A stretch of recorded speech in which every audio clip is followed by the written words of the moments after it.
Então, Por favor, Giovana. para quem não me conhece, então, eu sou a Giovana, sou a R4 da Nefro aqui da escola. Eu moro aqui perto de Congonhas, então se vocês ouvirem um barulho de avião, eu vou parar um pouquinho de falar e aí depois a gente volta a falar de novo, tá? Podem interromper e perguntarem o que quiserem aí no meio da apresentação, é bem rapidinho, a gente vai falar sobre um artigo. O artigo é o Convince, é um artigo que foi publicado em 2023 no New England. Era um artigo que comparava HDF com hemodiálise convencional. A gente tem alunos aqui, né? Só para. A gente vai Sim, falar um temos pouquinho mais alunos. alunos de sexto ano Diversos que. períodos, Gi, De diversos períodos. segundo, Tá, terceiro, quarto, quinto. Acho que tá bom.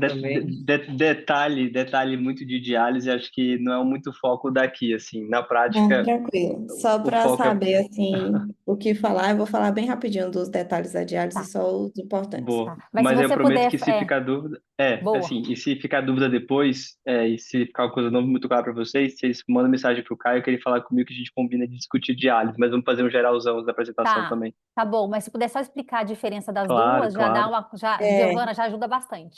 claro. Tá não, fique ótimo. tranquilo. Então, a introdução, assim, a gente sabe que a incidência de DRC em estágio final está aumentando muito no mundo todo.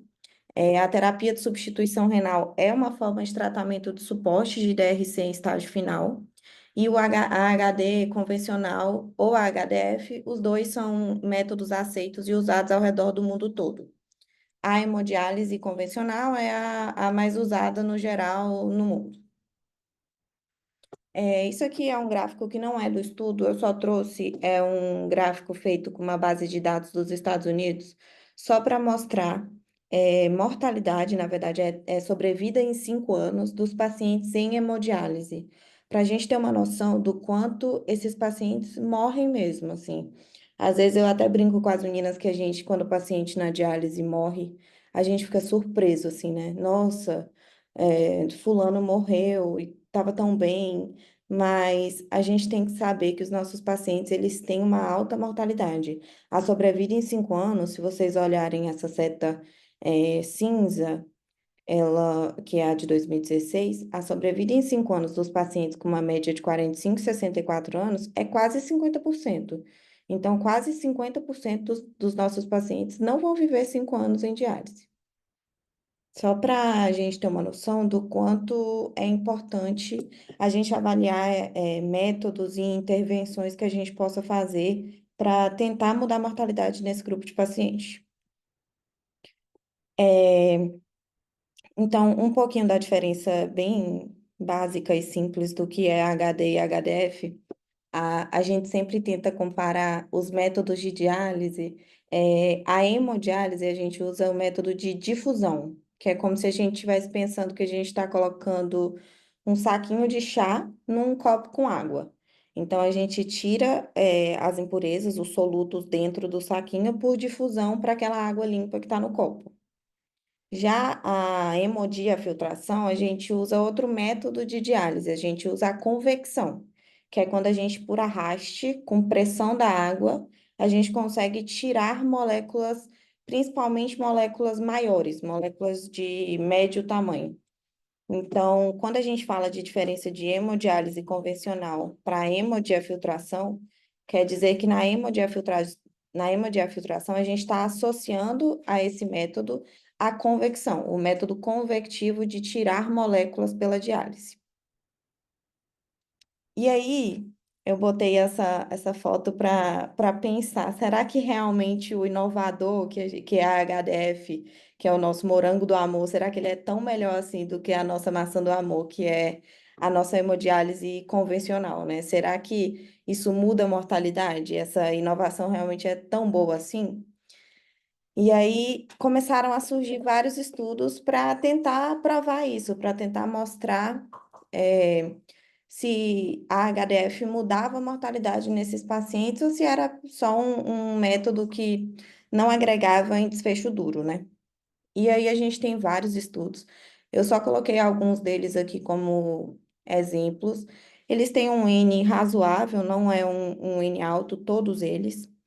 E todos eles são multicêntricos, randomizados, um em cada lugar. E a gente teve resultados diferentes neles.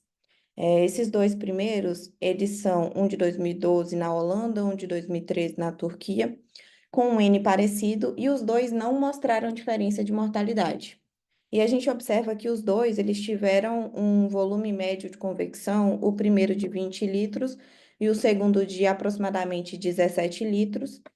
E a gente via nesses estudos que quando a gente tentava avaliar o subgrupo que tinha usado mais volume de convecção, a gente parecia ter um benefício de mortalidade nesse grupo. Então, a gente começou a pensar que talvez o volume, a dose convectiva, ela poderia ter influência no nosso resultado. E aí, esse estudo randomizado da Espanha, de 2013, ele usou um volume médio maior e ele demonstrou, com algumas limitações, mas demonstrou redução de mortalidade em benefício do grupo da HDF. E aí veio o Convence, que é esse estudo que a gente vai falar hoje, que o objetivo dele era avaliar se a HDF com alto volume convectivo oferecia uma redução de mortalidade em comparação com a hemodiálise convencional de alto fluxo. O método do estudo era um estudo multicêntrico, um estudo pragmático, foi realizado em 8 países da Europa. E os pacientes, eles eram randomizados em blocos, e eles eram randomizados um para o grupo da intervenção, que era feito com HDF de alta dose, então eles objetivaram um volume convectivo maior de 23 litros nesses pacientes, era feita com reposição online pós-filtro, e o controle era a hemodiálise de alto fluxo. Esses pacientes, eles iam ser avaliados por visitas dos pesquisadores. Essas visitas eram feitas mensais no primeiro ano e depois eram feitas trimestrais até o final do acompanhamento. E a média de follow-up foi mais ou menos de 30 meses. Os critérios de inclusão dos pacientes nesse estudo eram: primeiro, o paciente tinha que ser maior de idade, maior de 18 anos, ele tinha que ter o diagnóstico de doença renal estágio terminal, tinha que estar em hemodiálise há pelo menos 3 meses. E aí, esse quinto item, eu acho que chama a atenção, que é o paciente, um dos critérios de inclusão era o paciente provavelmente conseguir atingir esse alto volume convectivo de 23 litros, de acordo com o protocolo do estudo.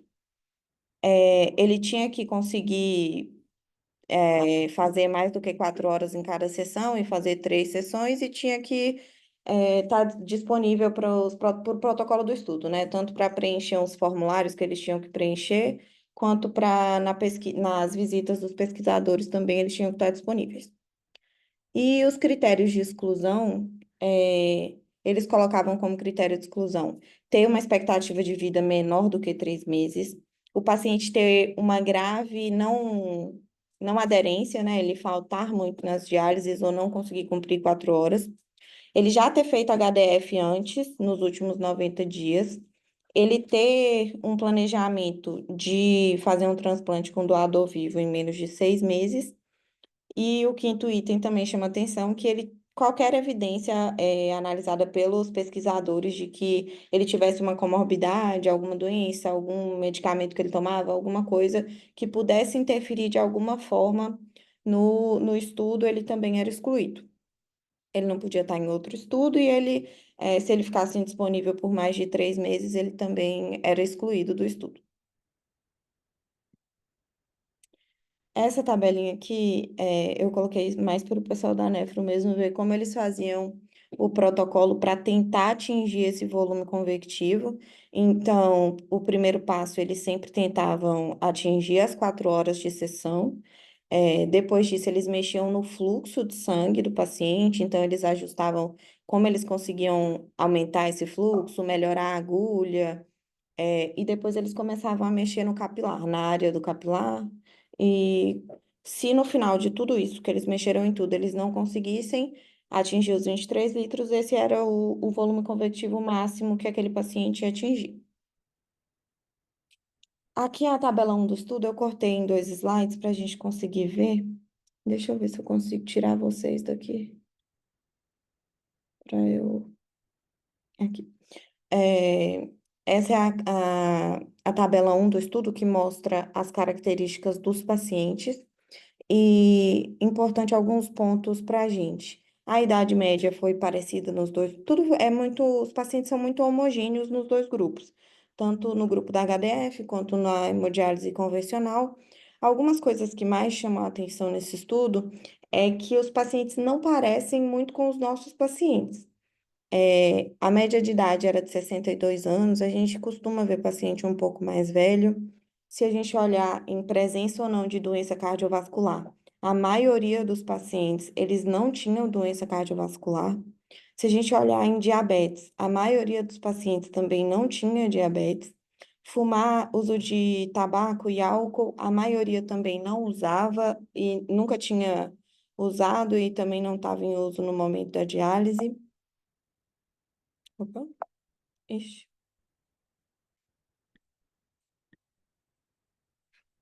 ixi, não sei o que eu fiz que não tá passando. Ah, foi. É, foi. É, foi. É, a pressão arterial e os laboratoriais eram muito parecidos nos dois grupos, eram pacientes muito redondinhos, assim, a gente não via muita alteração. É, e acho que outra coisa importante é também a gente avaliar esse acesso vascular. A maioria dos pacientes, eles tinham fístula.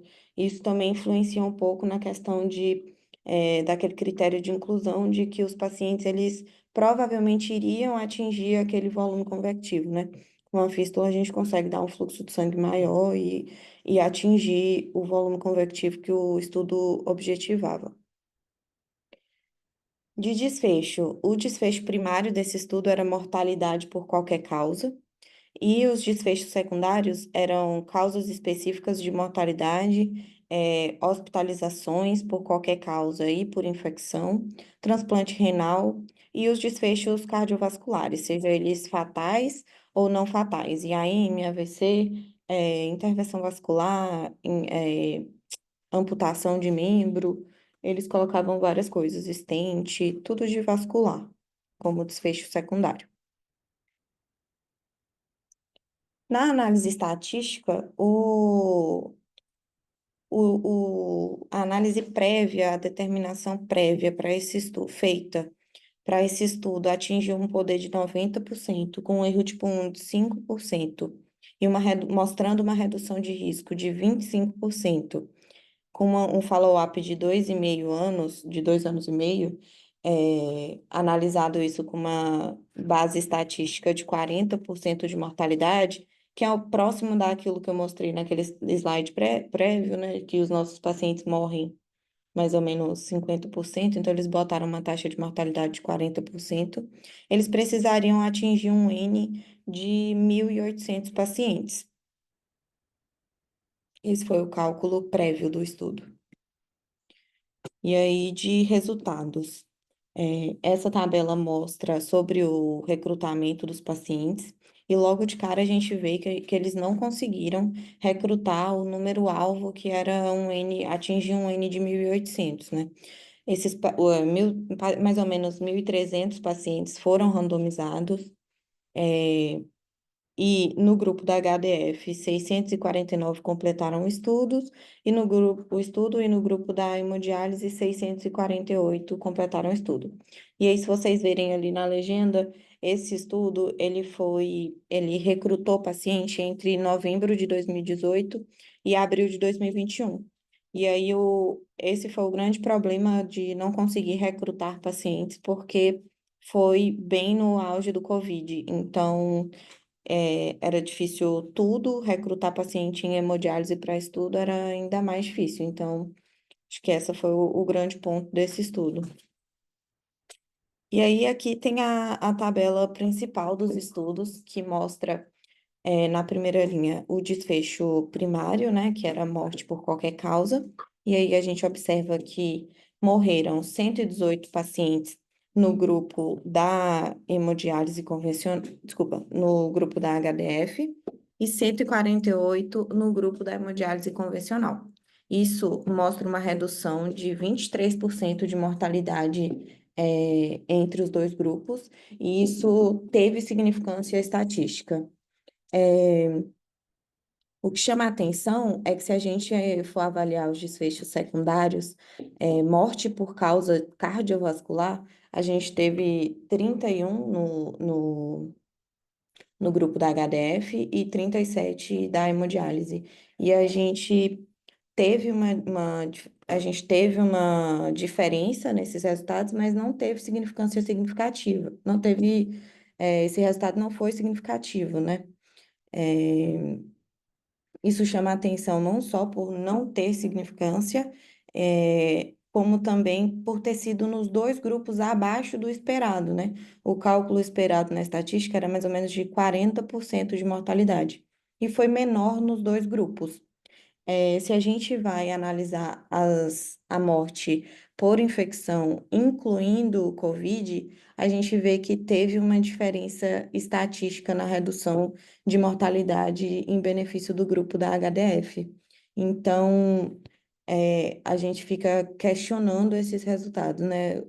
Na prática, os nossos pacientes morrem muito por doença cardiovascular, mas a gente teve esse estudo num contexto diferente, de uma infecção nova, de uma infecção por COVID, e a gente demonstrou diferença estatística, quando a gente incluiu o COVID como causa de mortalidade e quando a gente analisou morte por qualquer causa, né?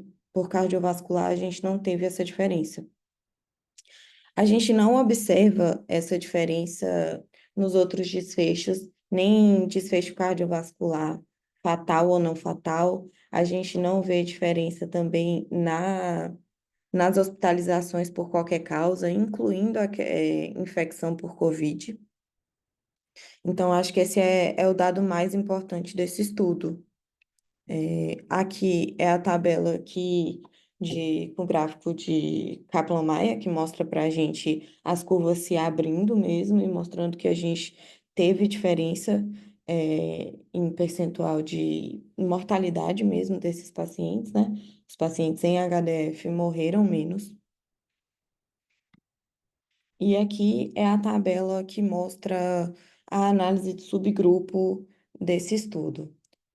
A gente não tem o P aqui interativo, né? O P de interação da análise de subgrupo, mas a gente consegue ver que nos subgrupos, o que mais chama atenção é que a diferença foi significativa nos pacientes que não tinham doença cardiovascular prévia e nos pacientes que não tinham diabetes prévia.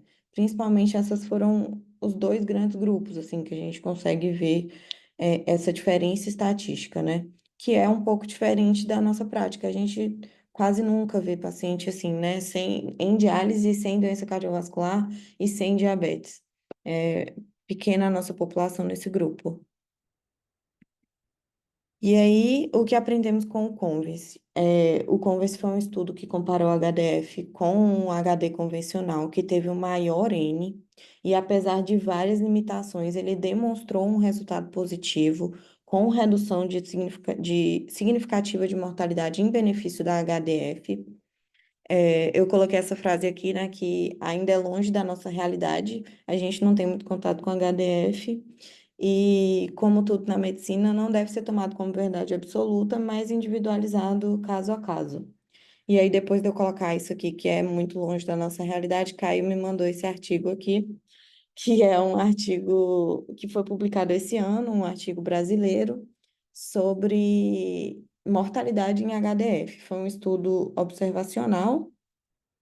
Eu botei essa tabelinha aqui, confesso que eu não li esse estudo ainda, vou ler, mas ele também mostrou diferença de mortalidade comparado com o HD convencional. Então, talvez isso não seja tão longe assim da nossa realidade. É um estudo brasileiro que mostrou mortalidade, diferença de mortalidade. E acho que é isso. Hoje, se quiser voltar só na imagem anterior, só para falar um segundinho. Pode ser a próxima, essa aí. É- O, Tanto faz. O segundo nome que está aí dos autores é Maria Eugênia, docente também da escola. Vocês talvez tenham contato com ela. Ela é uma das investigadoras principais da Nefro, que faz análise de diálise. E esse estudo acabou de sair, assim, se for olhar no site mesmo, é setembro de 2025. E para vocês terem noção de por que é um pouco longe da realidade, mas por que talvez esteja mudando, são duas terapias muito diferentes. A HDF, que é a mais nova, ela é muito mais cara que a hemodiálise convencional e atualmente só disponível quase que em centros que têm financiamento por convênio. Então, não é fornecido no SUS de rotina. Mas para terem uma ideia, no censo de diálise de 2021, que é uma pesquisa feita em todas as clínicas de hemodiálise, mais ou menos 4% das clínicas ofereciam hemodiafiltração, a HDF, sendo a maior parte restante fornecia hemodiálise convencional. No censo do ano passado, ou seja, um ano depois de sair o CONVIDS, esse número foi para 7,6%. Então, quase que dobrou. E se a gente pegar em números absolutos, quase que dobrou mesmo, de fato, a quantidade de pacientes no Brasil que fazem HDF. Então, hoje, no convênio, até 30% dos pacientes que fazem terapia de suporte renal com diálise, com hemodiálise, fazem hemodiafiltração. Então, parece ter uma tendência na literatura de um crescimento cada vez maior da HDF, e, sem dúvida, o principal estudo que embasa essa nova tendência é o CONVIS que saiu. E por isso foi a nossa ideia de trazer para discutir um pouco. Podemos começar, Você então? manda a brasa, Raquel. Você quer falar agora? Tá. Então, tá, eu queria primeiro conversar, convidar o pessoal da Liga, né, já que eles entraram aqui, para ver se eles querem começar a falar alguma coisa. Eu sugiro que a gente siga a ordem que a gente costuma fazer para Journal Club, sabe? Seria bem legal a gente começar com isso, se vocês quiserem aí. Talvez pensar em financiamento, conflito de interesse, registro em bases de ensaios clínicos. Quem quer começar? Tô vendo várias pessoas da Liga aqui, tá? Você quer que eu tire da tela, professora? Ah, por favor. Boa. Eu consigo enxergar melhor, né, Giovana? Pessoas. Não sei se eu. Vocês acharam que vocês iam entrar aqui e ficar quietinho, Agora, que a como gente eu não ia tiro. cutucar. Aí você vai no. Abre o Zoom de novo. Ixi, peraí, que eu nem sei onde tá o zoom aqui. Lá embaixo, aí. Ixi, mas não tá abrindo, não. Peraí, Deixa, deixa eu aqui. Aí agora eu clico onde compartilhar e paro? exato. Não, mas tá me dando para compartilhar ainda. Vocês estão vendo a minha tela? Tô vendo. Sim. Deixa eu ver se eu. Se alguém compartilhar É no isso que lugar eu ia dela. ver. Aí, Ah, deu, boa, deu. foi. Consegui tirar. Deu? Obrigada. Deu. Top G. Então, enquanto o pessoal da Liga se anima, né, perde a vergonha, eu queria falar sobre o nome do Professora, estudo. já tem uma pergunta aí no chat, tá? Ah, Foi mas eu quero as pro respostas. Ah, tá. Eu quero as Não, é porque respostas, ele Caio. trouxe um tópico que eu acho que não sei se talvez tenha, né, quando a gente vê com mais calma, mas ele trouxe o tópico do sigilo de alocação, que foi algo que a gente comentou agora há pouco, né, nos nossos encontros na Liga, sobre não é só descrever a randomização, mas também o sigilo de alocação. Então, o Bernardo já trouxe esse ponto aí que pode ser um ponto de dúvida um pouco, se a gente, além de respeitar simplesmente a randomização, se foi respeitado o sigilo, né, antes de efetivamente iniciar esse estudo. Então, Bom, e aí? O que vocês acham? Quem leu com calma, porque ele tem o protocolo também, né? Ele disponibilizou para a gente o protocolo, foi publicado no BMJ, e eu queria ver se vocês conseguiram identificar isso, se tem sigilo de alocação ou não, e quem sabe poderia falar aqui para o pessoal da Nefro, por que que o sigilo de alocação é importante. Ó, o Bernardo falou que fuçou e não achou, né, Bernardo? Quem mais? E qual o problema que isso pode causar, Bernardo? Quem você consegue falar ou alguém consegue falar?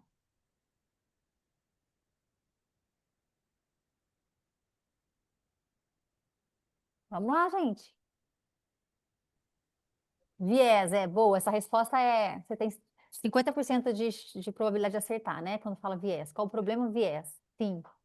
Completa agora. Vamos lá, gente. A gente viu isso hoje na... Foi hoje, Rafa?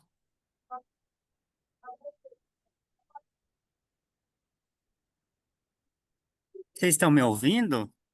Não foi o Sim. que não, Tamo, tamo. Code.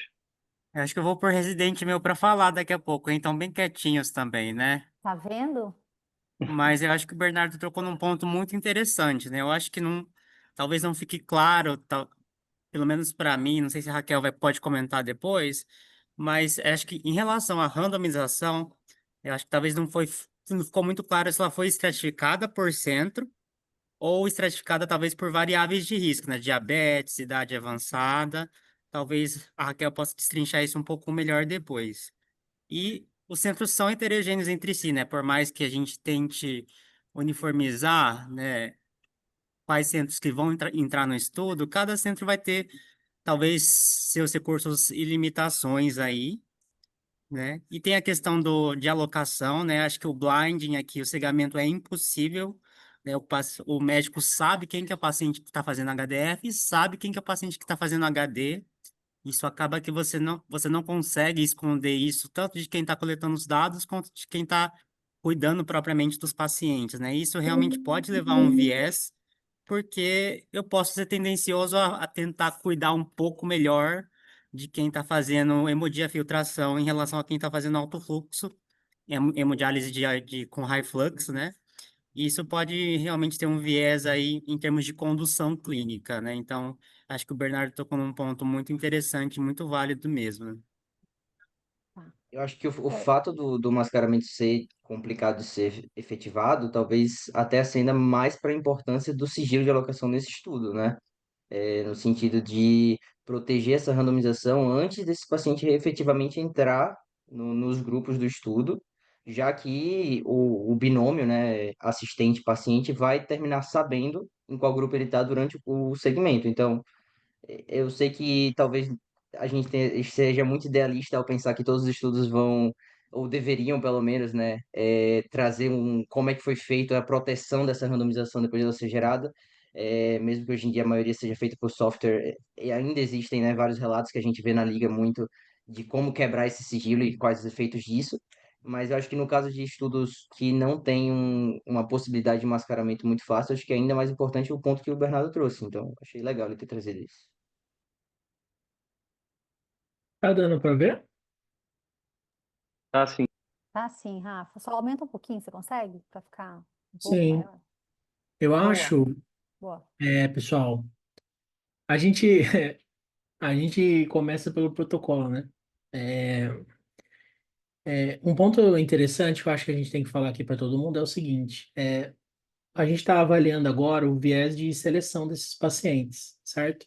E a gente avalia duas coisas: o método da randomização, e aqui no protocolo não está claro o método dessa randomização.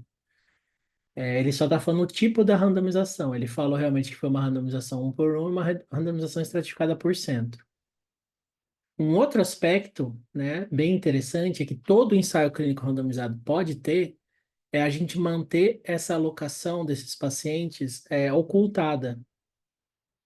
Esse conceito não é o mesmo conceito do mascaramento, tá? Então, o Bernardo está preocupado para saber se houve uma proteção dessa sequência de randomização. E não está claro aqui, não está claro como que essa randomização foi implementada. Se houve problemas na implementação dessa randomização, isso pode ser um problema de viés de seleção, tá? Então, quando a gente vai avaliar esse domínio, a seleção, a gente tem aqui uma incerteza nesse relato, né? O que que me conforta? A gente está falando de um estudo muito grande, e aí, Bernardo, o pessoal da Liga, a gente não falou isso. A gente está falando de um estudo muito grande, que foi feito em 8 países, em 63 centros. É muito provável que, apesar deles não terem relatado, eles deveriam ter relatado, é muito provável que eles usaram um software para fazer isso. Eles não ficaram mandando envelope, moeda, certo? De um país para o outro.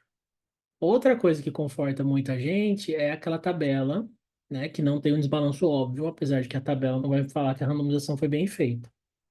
Então, o fato de eu ter um estudo grande, de vários centros, uma tabela 1 bem balanceada, me deixa tranquilo quanto ao viés de seleção. Mas alguém mais rigoroso pode colocar incerto aqui, porque pelo menos no protocolo que está no apêndice aqui não está clara essa descrição. Só para a gente fechar, né? O que a gente queria aqui? Uma descrição que foi usado um software de computador para gerar essa sequência e que um programa de alocação centralizada foi usado para garantir que essa sequência estava mascarada dos participantes do estudo, tá? Ô, Rafa, Uhum, eu acho que vale falar também, porque assim, quando a Giovana apresentou, ela falou que também tinha as co-intervenções, né? Então, eu uhum, me preocupo um pouco com as co-intervenções, porque elas não estão na tabela 1. sim. Então, e a gente sabe que talvez, eu não sei o quanto que essas co-intervenções que podem acontecer, se elas podem alterar, talvez não a mortalidade, mas talvez outros fatores associados a outros desfechos, né? Talvez elas Hum, não sejam capazes de alterar a mortalidade, mas tem tantos outros desfechos que eles avaliaram, uma lista de 10, 15 desfechos, que é muito provável que algum daqueles desfechos possa ser influenciado pela co-intervenção que os grupos receberam, né? sim. E eu não sei se essa tabela não fala sobre as co-intervenções, né? Não. E tem uma lista grande de co-intervenções que eram permitidas, certo? Livremente durante o tratamento, certo? Então, tudo bem eles permitirem, mas eles deveriam apresentar para a gente qual foi a distribuição dessas co-intervenções nos dois grupos, para a gente garantir que os grupos eram realmente parecidos, sabe? Concorda, Rafa? Com certeza. Isso é uma coisa importante. E eu não sei se ficou claro também, pessoal da Nefro, se a diferença quando a gente fala sigilo de alocação e quando a gente fala randomização, né? Então, eu vou pedir para o pessoal da Liga me ajudar aí, Caio, tá aqui, Caio Leite, e colocando talvez os links do M no chat, para o pessoal da Nefro já talvez salvar depois para ver, para dar uma estudada, se quiser. Eu tô falando pro pessoal da Nefro, gente, porque para mim, eu tô assim, tenho plena certeza que o pessoal da Liga já sabe, entendeu? Então, eu tô partindo desse princípio, viu? Tá, Sintam-se Caio? cobrados Caio caso não Leite. saibam. Isso aí, né? Então, é importante a gente ver que a randomização é o método que a gente usa para o sorteio, para deixar os grupos parecidos, né? E ela realmente, se a gente for bem rigoroso, hoje talvez a gente está um pouco menos rigoroso, né, Rafa? A gente está mais ponderado. Talvez se a gente estivesse avaliando há uns 10 anos atrás, a gente colocava high risk para randomização. Hoje a gente sabe que é muito provável que quando ele fala usou uma randomização centralmente controlada, né? Que foi por blocos, que isso realmente ele deve ter feito um software, porque é inviável fazer isso fora do software. Então, a randomização é o processo de sorteio, que pode ser dado, pode ser um software, pode ser papelzinho num saquinho, pode ser moeda. Então, esse é o método da randomização, né? Aí tem as características da randomização. Você pode randomizar do tipo 1 para 1, ou seja, para cada pessoa que está no grupo da hemodiafiltração, tem um na hemodiálise, ou 2 para 1. Então, já pode acontecer também, então isso é possível. Você pode randomizar as pessoas individualmente, cada vez que elas chegam no estudo, ou em blocos, que as randomizações são em grupinhos de pessoas. Então, tudo isso faz parte do processo de randomização. Mas mais importante, ou tão importante quanto eu usar um método adequado de randomização, o que que é? Eu garantir que ele seja seguido, que ele seja implementado. Então, eu preciso ter certeza que a pessoa, quando alguém falou, o software falou para ela assim, olha, paciente 256 vai vai receber a hemodiafiltração.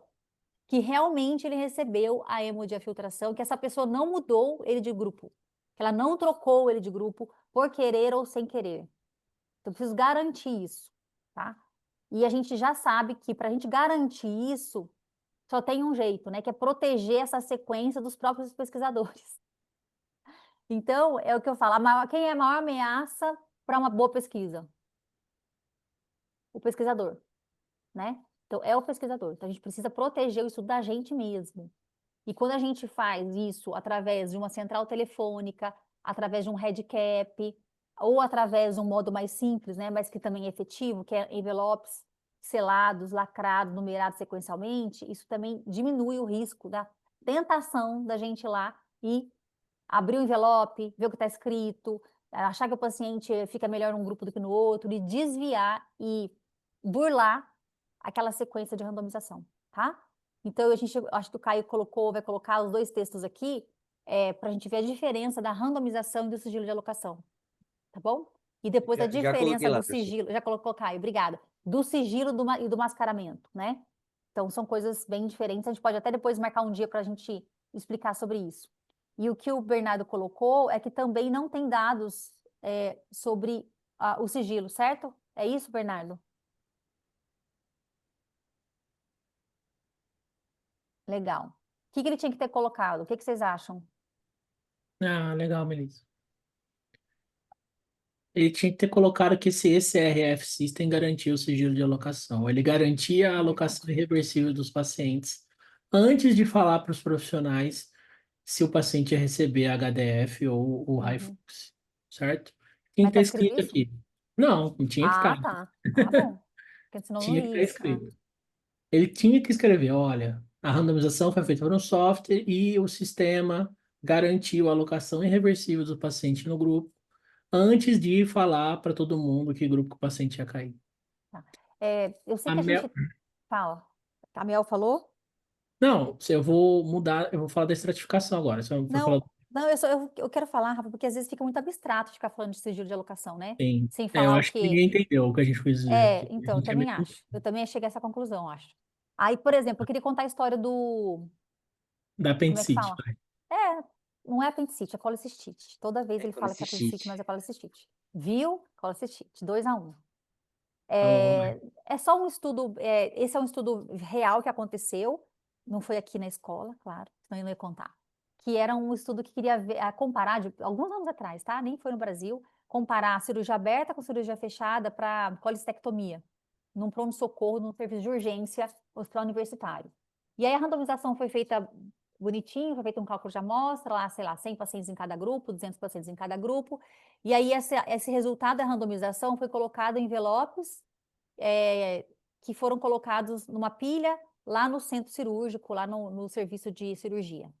E aí, como é que era o esquema? Quando a cirurgia era aberta, o R1 poderia operar com o R2, porque eles conseguiam operar sem problema. Quando era cirurgia fechada, na época era exigido. Agora a gente sabe que os serviços de emergência já tem cirurgia fechada como rotina, mas na época não tinha. Então, para operar a cirurgia fechada, tinha que chamar o chefe junto, tá bom? Porque ele tinha mais a maior habilidade para a cirurgia fechada. E tudo bem, porque era assim que acontecia. Aí de dia, o que ia acontecer de dia? Dava tudo certo, né? Pegava o envelopinho lá, estava escrito cirurgia aberta, abria o envelope, A de aberta, o R1, R2 operava. Abria, estava escrito fechada, chamava o chefe, operava. O que vocês acham que acontecia à noite? Abria o envelope escrito aberta, o R1 operava com o R2. E se abrisse o envelope e estivesse letra F, cirurgia fechada, laparoscopia, o que acontecia? Duvido se o R1 ia lá acordar o chefe. Pois é, Giovana. Quem vai chamar o chefe? O R1 não vai, eu não vou, o R2 também não vai. Quem vai? Tá, e se for chamar o chefe nem estava no plantão, nem estava lá. Então, o que que acontecia? Os residentes, na hora que eles abriam o envelope, estava escrito cirurgia fechada, eles devolviam para o bolo, para a pilha, e puxavam o envelope até chegar um envelope que estava dentro de escrito cirurgia aberta, né? Então, o que que aconteceu? Foi feito um sistema adequado para gerar a sequência de randomização? Sim, eles usaram um software para fazer isso, tá? Então ela foi feita corretamente. Mas ela foi implementada? As pessoas obedeceram essa sequência? Elas não obedeceram essa sequência. Quem decidiu quem vai receber o quê, foi vários fatores, menos aleatório. Foi fator de ser de dia e de noite, certo? Porque se for de noite, certeza que só ia para a cirurgia aberta. E se for do dia, podia cirurgia aberta e fechada. E o que que é essa quebra do sigilo, ou seja, o que que isso causou? O que que vocês acham que causou quando o residente que definia, com base no chefe estar presente ou não, para que grupo o paciente ia? O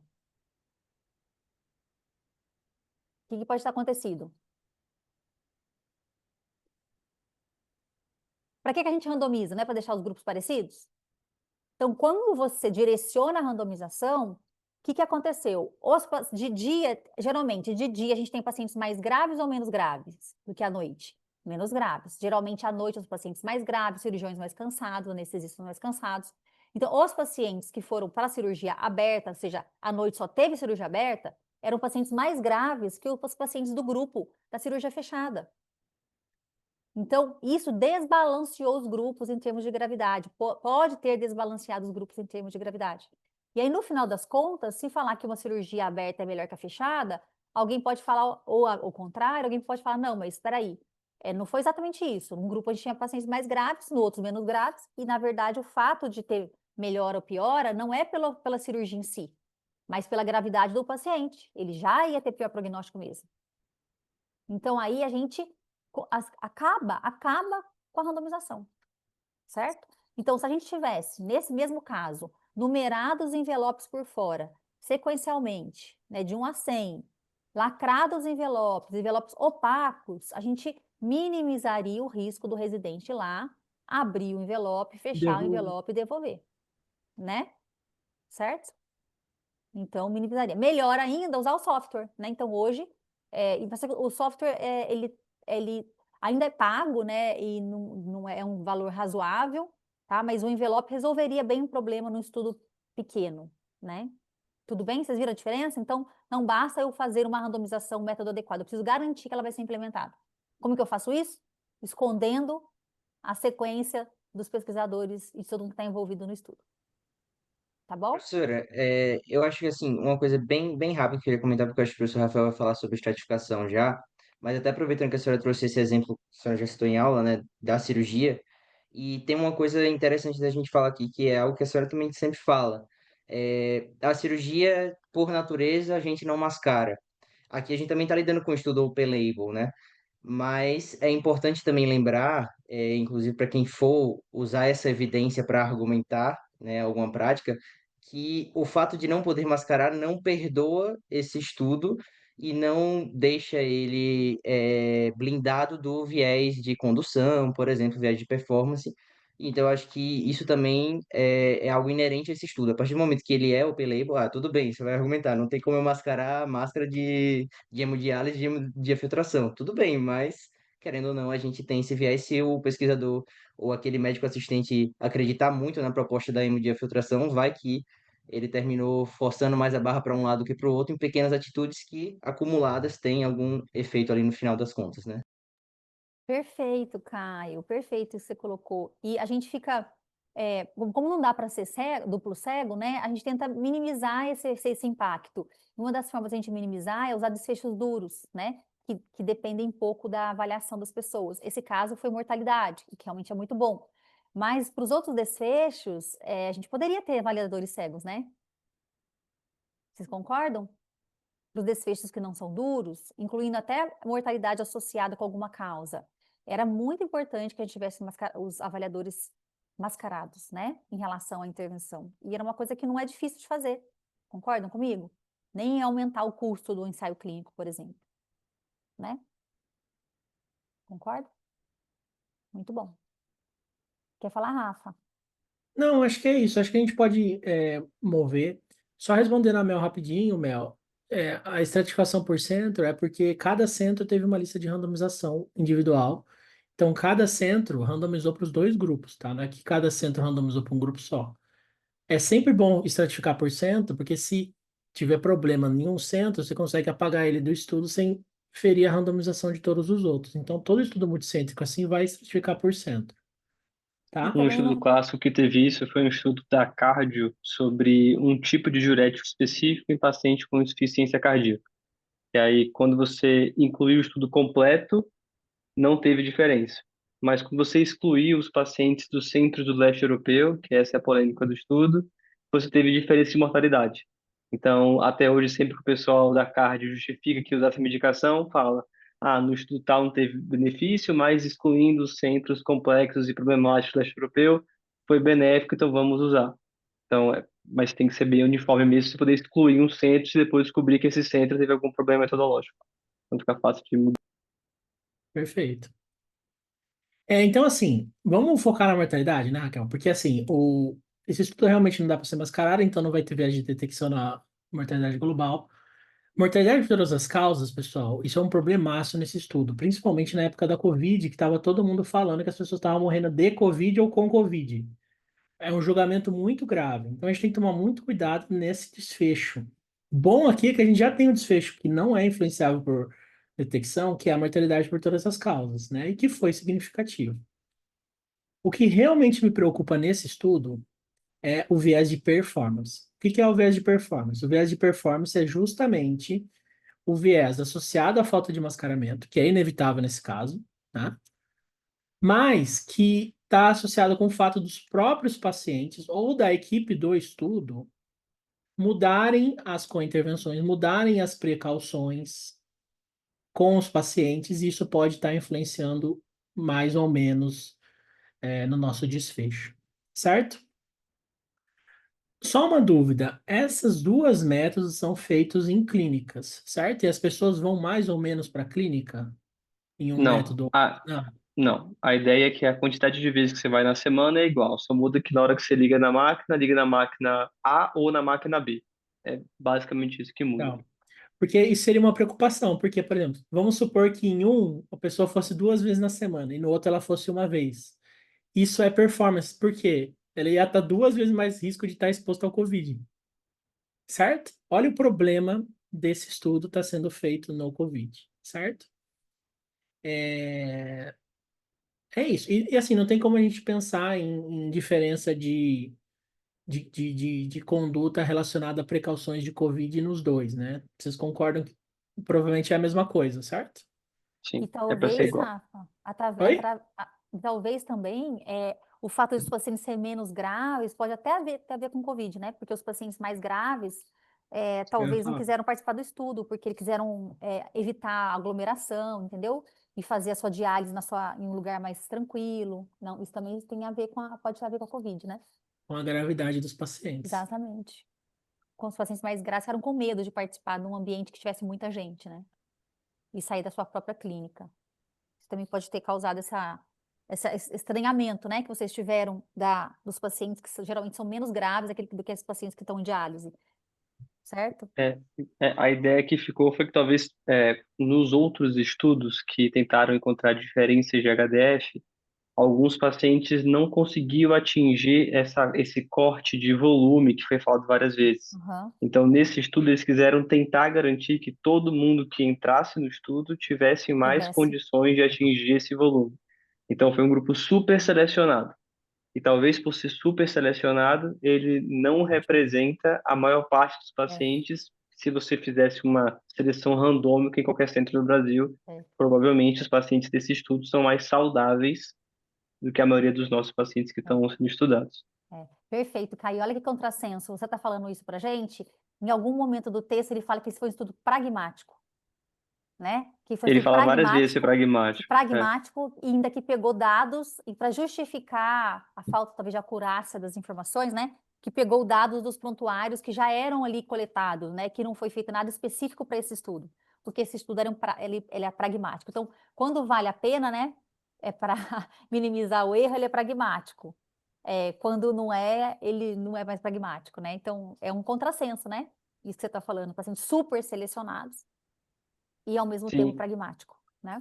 Só o Thiago mandou no chat uma dúvida que eu acho que vale a pena sobre isso, que foi a segunda dele, que é o que ele fala de por que isso não compromete o resultado do estudo se foram pacientes com risco mais baixo. Talvez porque os pacientes tiveram mortalidade por todas as causas diferente, né? Então, se eu pensasse que os pacientes, a morte cardiovascular fosse diferente, eu poderia argumentar sobre isso. Mas como a mortalidade geral dos dois grupos foi diferente, mesmo que a média dessa seleção foi diferente da média populacional, a impressão que dá é que um método foi superior ao outro para qualquer causa de morte. Então, é muito menos específico do que de risco cardiovascular. Acho que por isso que ele fala que não comprometeu o estudo, porque de fato é o desfecho mais duro que pode ter, é morrer por qualquer motivo que seja. E eu queria Não, ouvir. É, fala, Rafa. não, vou falar o seguinte, é sempre melhor ter o dado desse exemplo, muito, muito mais importante a gente confiar mais na análise de mortalidade por todas as causas. Porque a análise de causa específica está enviesada pela pessoa que está julgando. A gente tem que pensar nisso primeiro. Então, o fato da gente ter a mortalidade por todas as causas, pessoal, me dá um alívio muito grande nesse estudo. Outra coisa, a gente tem que se preocupar muito pouco com esse dado de mortalidade por causa cardiovascular. Essa estimativa, ela está muito imprecisa. ok? Esse resultado, de nenhuma maneira, está falando que a mortalidade cardiovascular nos dois grupos são iguais, tá? O que esse estudo está falando é que a mortalidade pode ser muito menor, 51% menor, pode não alterar e pode ser 33% maior num grupo do que em comparação ao outro.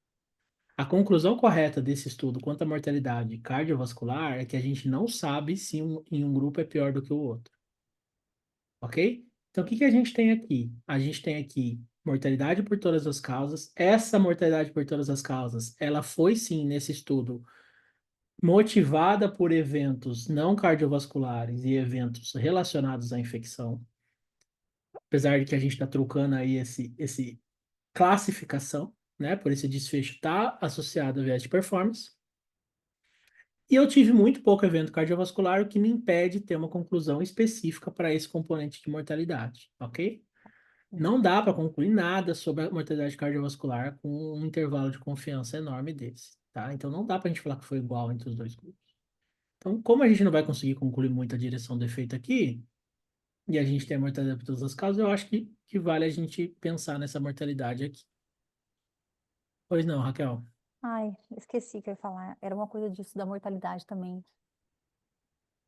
Ai, eu já vou. Ah, eu lembrei. De um modo geral, qual a principal causa de morte em um paciente dialítico? É cardiovascular? Cardiovascular. Qualquer E estudo qual que que você tá exista é falando? cardiovascular. Tá, tá. E que não E acho aconteceu que por aqui. isso que incomoda. Isso que incomoda. É. Assim, o que Mas, incomoda é que os pacientes morreram muito menos do que a média dos outros estudos. Então, ele coloca que Uhum. a taxa de mortalidade foi 17%, que é muito menor, o que leva a acreditar que teve algum viés de seleção que foi uniforme nos dois grupos, mas que foi uma população talvez que não uhum. representa a população geral dos dialíticos, e que a diferença que teve, concordo total com o Rafael, que não dá para falar que não teve diferença de cardiovascular, mas o que teve diferença que eu consegui ver foram de coisas que não são as mais comuns e que talvez a gente nem consiga ter um racional fisiopatológico, né? Pensando nessa ideia de, quando eu vejo um estudo clínico, pensar se existe um racional biológico para justificar aquela conduta, que explicaria os pacientes morrerem menos de infecção do que não infecção em É, relação ao outro. Teoricamente, não sim. seria esse mecanismo assim, efetivo da HDF comparado com o HD convencional. Tá. Mas Eu Mas queria pode, que aí, pode ser que exista, a gente não sabe. é, esse, eu queria esse... que, Pode falar, Raquel. não, eu queria que o Rafa falasse um pouquinho, Rafa, da diferença da gente falar que é viés e falar que de validade externa. Eu ia falar isso. A gente tá pensando Sério? aqui. Essa angústia, cara, só para a gente usar os mesmos termos aqui para não confundir também o pessoal da liga, né? É uma angústia válida que a própria João, esqueci o nome da João, Giovana, Giovana. Giovanna, a própria Giovana já trouxe. O que está incomodando vocês é o fato desses pacientes, desse estudo, não serem próximos ao paciente real de vocês. Eles são muito menos graves, ok? Isso a gente não chama de viés, isso é um problema de validade externa. O que é isso? Os resultados desse estudo são aplicáveis à população desse estudo.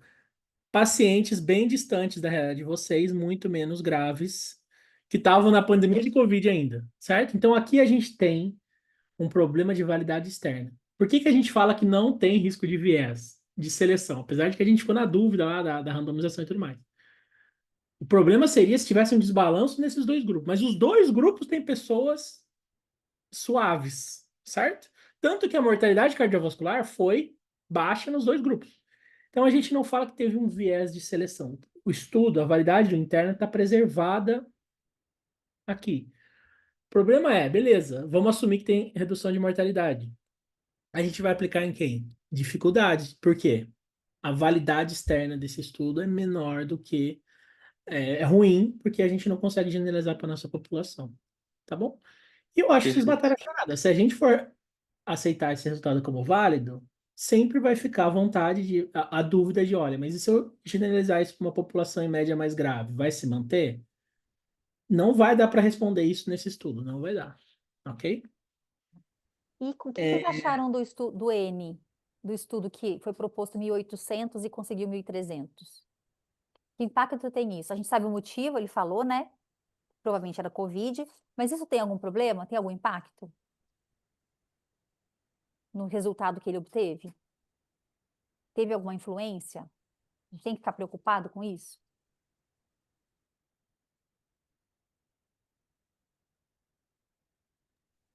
Eu um pouco na dúvida em relação a isso, professora, porque assim, sempre a gente faz o cálculo da amostra, a gente mira naquele alvo e não atingir aquele alvo, assim, prioritariamente é um problema para as nossas conclusões, especialmente.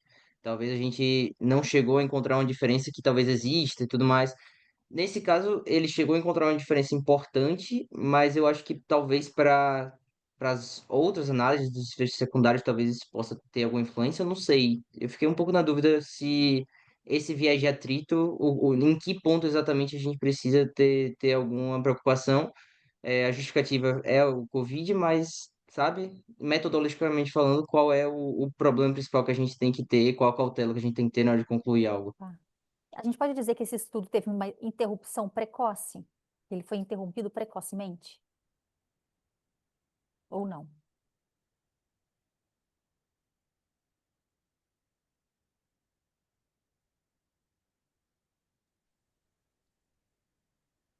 E aí, Rafa, o que que você acha? Não sei, sabia? Eu acho que não. Ele não fala essa palavra, né? Que foi interrompido. Não está claro. E nem, geralmente os estudos falam isso, olha, foi interrompido precocemente, porque aí tem algumas razões para interrupção precoce, né? Ou por futilidade, ou seja, não tem efeito, isso é previamente planejado lá no protocolo, ou por superioridade. Então, mostrou tanto benefício que eu tenho que interromper o estudo e dar o remédio para todo mundo, até quem está no grupo controle, né? O que funcionou mais. E futilidade, eu tenho que parar de dar o controle, tem que dar o outro remédio para todo mundo, né? Enfim, eu E fiquei com. Fala, Rafa. aqui a gente tem um problema gravíssimo nesse estudo, que a gente não tem o protocolo prospectivo, certo? O protocolo que estava publicado, ele é retrospectivo, ele foi publicado depois que o estudo começou, né? E ele registrou numa base de dados que não existe mais, uma base de dados holandesa. Eu não sei se Então, vocês não fizeram esse dá. teste, né? A gente foi lá atrás, veio à tarde, né, Rafa? A gente foi lá colocar, o link não funciona, a gente achou um outro link, no link, aí demorou assim uns 6 cliques para a gente descobrir onde estava e um link que não era da base mais. Então, é, isso também é ruim porque a gente não consegue ver exatamente o que foi planejado, né? Então, assim, a gente não vai conseguir saber com certeza, com clareza, o que aconteceu nesse tamanho amostral, tá? A Primeiro, gente, a gente até viu, tem uma análise, eu não sei de onde que pegaram isso, mas de outra pessoal que faz análise de estudo da Nefro, que eles falaram que encontraram no protocolo, eu não encontrei essa parte especificamente, meio que tamanhos amostrais diferentes para diferentes estimativas de risco. Então, o que eles publicaram no estudo foi com essa estimativa de 40% de desfecho, e com uma diferença de 25% entre os dois, mas que está escrito em algum lugar publicado que eles também calcularam com diferentes taxas. Então, meio que assim, está publicado que eles não sabiam muito bem qual era que eles iam usar. Então, Tá. não sabe se o que foi publicado foi decidido depois ou se foi algo pré-estabelecido no protocolo do estudo. Essa diferença de risco foi relativa? Não, Ou foi absoluta? não, de 40%, né? Que deve ter 40% de desfecho e 25% de absoluta de desfecho em relação ao outro. Eu acho que foi 15% foi absoluto no estudo. Foi tipo um Esse, grupo esse quarenta por foi. cento outro 15%? Não, não. Esse dado foi um dado que eu fiquei em dúvida também, assim, porque esse N que ele faz de expectativa de 1.800 é baseado que, no geral, uma mortalidade esperada de 40%. Que Então, tá real, né? Tá realista. como a gente teve uma mortalidade menor do que esses 40%, na teoria, esse N calculado poderia ser menor também, que já atingiria. É isso, Caio? Não, o índice seria talvez para quanto menor Maior. o impacto do Eventos. desfecho, mais você precisa de ter população para poder encontrar esse desfecho. Então, teoricamente, um N que foi menor do que calculado, um desfecho menor do que calculado, teria que ter um N maior para poder encontrar. Eles encontraram com um N menor, mas teoricamente seria maior. Mas redução relativa de risco de 25%, pelo estudo que eles queriam ver. Tiveram 23%. Não, foi absoluta mesmo. Acho Não, que então, se for relativa de foi absoluta. 40%, era para ter 10%. Não, não, acho que foi absoluta Tipo, mesmo. É, se for relativa é 40% versus 30%. Se for não, absoluta é 40% versus 15%. É bem diferente, né? sim, muito diferente. Não, total. Você consegue ver aí, Rafa, se foi absoluta ou relativa? Eu acho que foi absoluta pelo. Eu tô preocupado porque aqui ele não fala direito e a gente tem a questão aqui no caso das censuras, entendeu? Porque a análise, né? Como fez isso?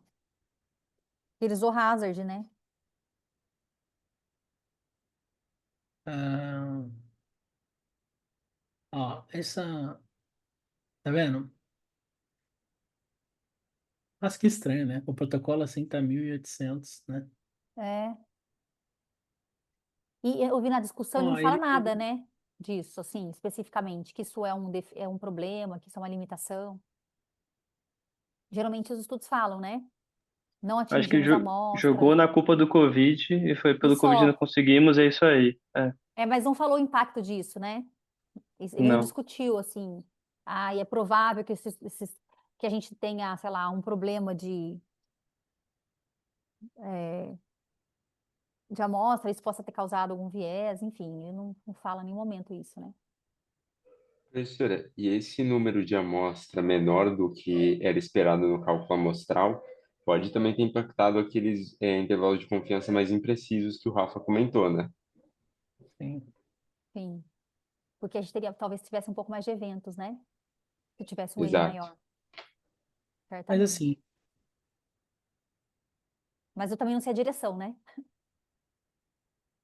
Eu não sei para onde que esse intervalo estaria se mexendo aí, né? Realmente eu não sei. Não consigo ver. não estudo tempo para evento assim com essas curvas tão separadas, sabe? É difícil a gente pensar que 200 pacientes a mais ia mudar muito isso. É porque eles terem achado a diferença na mortalidade geral, não sei se meio que deu uma apagada, uma maquiada nisso, mas eu também tenho uma dúvida. Eu não sei se faz sentido a gente pensar que.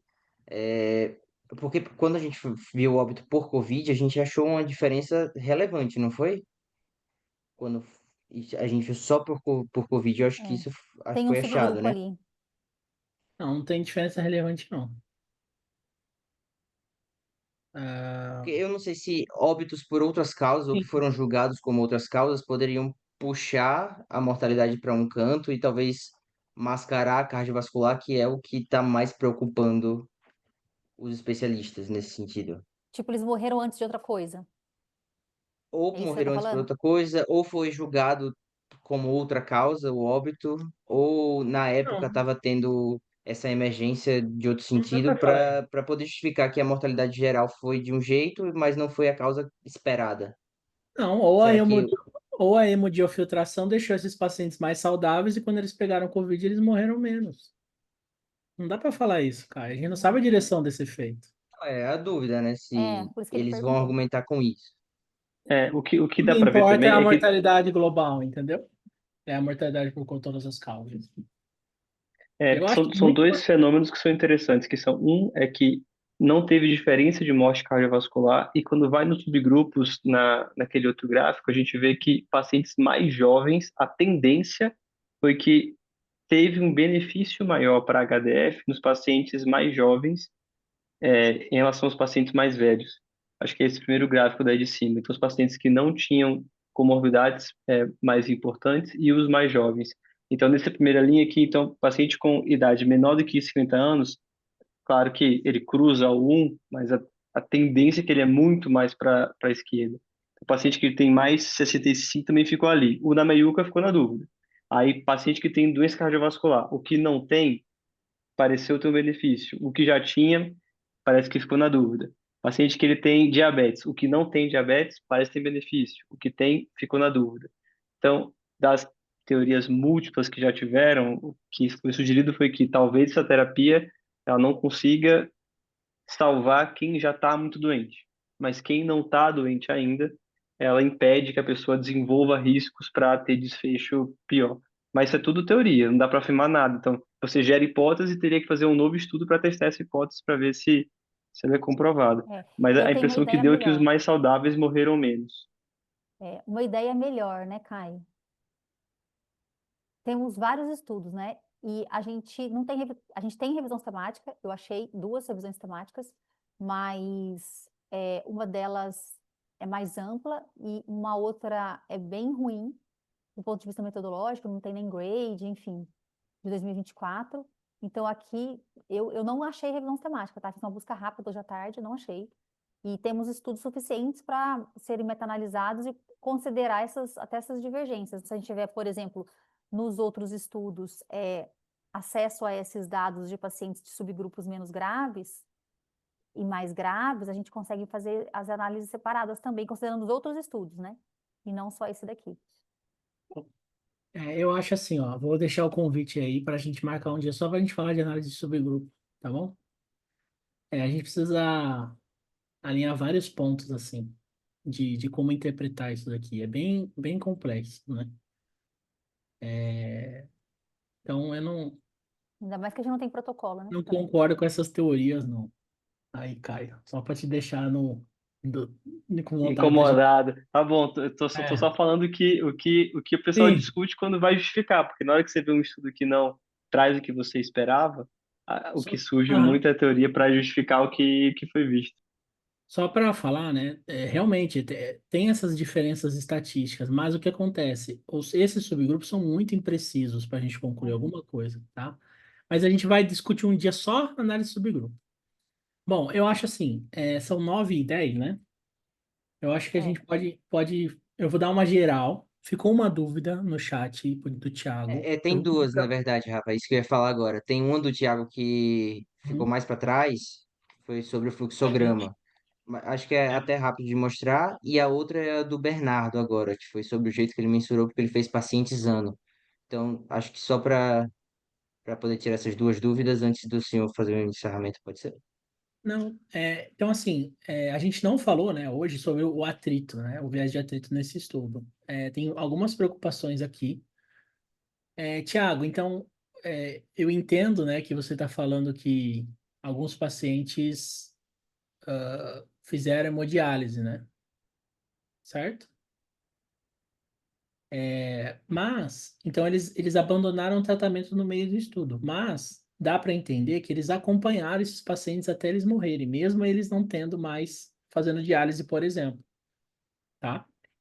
Então esses pacientes, eles continuaram sendo computados. Numa análise de tempo para evento, acontece, isso é incorporado, né? A gente chama disso de eventos concorrentes, competing events, né? Que vai acontecendo. E ele considerou isso, tanto que ele faz uma análise ajustando para esses eventos concorrentes e ele concluiu que não influenciou a análise final dele, tá? A gente teve uma taxa de atrito, né? Um pouco é. considerável aqui nesse estudo, é, que talvez não seja negligenciável, mas não é só pelo fato das pessoas terem parado de fazer a diálise porque eles transplantaram, tá? Isso está sendo computado como evento nessa análise global dele, tá bom? Então, esses pacientes, eles continuaram sendo acompanhados até o final do estudo, ok? O que dá um caráter também desse estudo mais pragmático também, né, Rafa? Porque ele acompanhou, Exato. eles consideraram os pacientes, né? Não ignoraram a tchau. Não, saiu, foi para o transplante, saiu. Não, eles acompanharam os pacientes e consideraram nas análises. Que é uma coisa Uhum. boa, né? Então, Não é ruim. assim, vou concluir aqui o que eu acho. Fala os problemas, Rafa, problemas. Ok, então esse é um problema de validade externa, óbvio, certo? O grupo aqui é menos grave. A gente tem Tá. algumas incertezas sobre o viés de seleção, mas eu não estou muito preocupado com isso. No desfecho, mortalidade por todas as causas, a gente não tem problema de viés de detecção, apesar de não ser mascarado, mas a gente pode ter problema de viés de atrito aqui. Então, atrito não, E de performance. condução. Tacaria alto risco para viés de performance Exato. aqui, certo? Uhum. Viés de atrito a gente não discutiu muito, mas tem algumas preocupações aqui. E esse estudo tem um risco de viés incerto pela falta do protocolo prospectivo, ok? Sem contar um other bias por interrupção, por não atingir o tamanho amostral planejado. Esse estudo, pessoal, ele tem várias incertezas principais em cima dele, ok? De qualquer forma, já seria difícil de generalizar o resultado dele para a população de vocês. Esse estudo, pessoal, ele não é definitivo, né? Nenhum estudo é como a Juliana falou. Mas é um estudo com redução É Giovanni. importante. Giovana, desculpa. É um estudo com redução importante de mortalidade por todas as causas. Então, vale muito a pena a gente continuar estudando essa terapia, fazer uma revisão sistemática, continuar fazendo estudos, porque, poxa, é uma doença, né? Talvez a doença mais importante aí de vocês. Não dá para a gente negligenciar isso. Agora, falar que agora é só hemodiálise, hemodiafiltração, vamos acabar com o outro, não, né? Então, é um efeito para ser considerado aqui e a gente vai continuar acumulando essa evidência até a gente ter certeza de alguma coisa. Então, a gente não tem nem certeza para os pacientes que são parecidos com esses do estudo, quanto mais para generalizar para os pacientes que a gente tem aqui no SUS ou, enfim, no Brasil como um todo, né? Então ele não é realmente não é definitivo. Infelizmente, a gente fica querendo um estudo definitivo, né? Mas não é. E eu não sei também, de novo, né? Às vezes os autores fizeram tudo com o maior cuidado do mundo, e veio a pandemia e estragou tudo, né? Isso acontece também, né? Às vezes não é de má fé, às vezes vários estudos, não foi só esse, né? Imagine quantos estudos, a gente até falou sobre isso, né, Rafa? Quantos estudos durante a pandemia perderam acompanhamento, enfim, foram interrompidos, né? Então isso aconteceu mesmo, não necessariamente é má fé. Mas isso não quer dizer que a gente vai dar o desconto, como o Caio Leite falou, né, Caio? Que só porque ele teve isso, a gente vai lá, então não tem viés, né? A gente fala que a gente perdoa o pecador, mas não perdoa o pecado. Então, ele fez o que ele pôde, mas o viés continua existindo, né? Então, eu ainda também não estou confiante de que realmente esse tipo de diálise, eu não sou da área, mas eu ler o estudo, eu não estou confiante de que é, a hemodiafiltração é melhor para esse tipo de paciente, né? Quem dirá para os outros. E eu acho que aqui caberia muito uma revisão sistemática. Muito, que pode ser que a gente tenha nesses outros estudos que a gente, esse turco, né? Eu li um pouquinho do turco hoje à tarde, e os outros que existam, se a gente tiver esses grupos parecidos com esses pacientes, a gente consegue aumentar a amostra, reduzir um pouco de viés, ver o que tem, a gente consegue sumarizar os resultados de uma forma melhor, não sei, e até justificar outros ensaios clínicos, né? Justificar de uma forma mais robusta, né? E fazer o papel que a revisão sistemática tem, né? Que é não só apoiar a tomada de decisão, mas identificar as lacunas para orientar os próximos ensaios clínicos, né? Então, já coloco aqui, né? O Rafael já me falou que quer muito fazer essa revisão sistemática. Não, não quero me envolver com isso. E aí a gente está à disposição, e caso alguém queira muito fazer, acho que é um tema muito bacana para seguir em frente. E não é tão difícil assim, porque não tem tantos estudos, então é uma revisão sistemática que vai ter um número razoável de estudos e não vai dar tanto trabalho assim. E boatos que tá para abrir uma nova clínica de diálise cada vez mais no Brasil, mais clínicas novas abrindo e cada vez mais com HDF. Então, será que vale a pena fazer? Tem uma ideia aí de impacto a longo prazo para o sistema de saúde. Se tiver Verdade, benefício, vale a pena. é Ser verdade, discutido todo dia. é verdade. Os custos certinhos, você falou que é mais caro, mas você não sabe o quanto é mais caro, né? De cabeça, eu não sei. Você sabe codar de cabeça? Quanto mais caro é uma sessão de HDF, de HD convencional? Eu sei que é mais caro porque existe uma série, por exemplo, até o circuito de tratamento de água, ele é diferente na HDF. O gasto de água é muito maior com HDF. Mas de cabeça eu não Entendi. sei o quão mais caro é. Mas Tá. é significativo o preço. E os planos de saúde, alguns oferecem. Sim, a Mas não tendência aqui está no no Brasil é rol, né? que... Tá, A tá. ANS não Acho que tem que dar, a ANS não tem que fornecer, a saúde suplementar não tem que fornecer, né? Mas minha impressão é que toda clínica de diálise que tem HDF, o plano pode cobrir aquela clínica e faz HDF. Mas o Então, plano tanto ganha que mais 30 também, óbvio. é que o plano entende como benéfico para o paciente ele fazer HDF. Parece que a conta na cabeça deles vale a pena. Então, acho que 30% pelo censo novo das diálises de convênio no Brasil Tem. são HDF. Então, é um número significativo, né? Assim, quando pega total das diálises, só 7%, mas a maioria é SUS. Quando corta só convênio, 30% é HDF. Então, quando tem uma clínica nova de diálise no Brasil abrindo, a tendência é que abra como HDF, não como HD. Eu acho que para quem não entende do assunto também, Caio, é porque aqui a gente viu muito de desfecho duro, né? Mas a HDF tem muitos outros É, benefícios, acho que é por isso tem que muita coisa que discute de bem-estar, o pessoal que faz transplante diz, o paciente que faz HDF chega melhor no transplante, Mas é, cadê esse qualidade foi de visto nesses vida, estudos aqui? e tem de qualidade de vida, mas são estudos muito menores, muito menores. E a qualidade do estudo claramente pior do que estudos com desfecho duro. Mas tem estudos menores que dão essas ideias de outros desfechos menores pró-HDF. Mas isso é discutido sempre. E por isso que esse estudo foi tão discutido na NEF, porque ele chegou como se fosse assim, olha, chegou para tirar dúvida.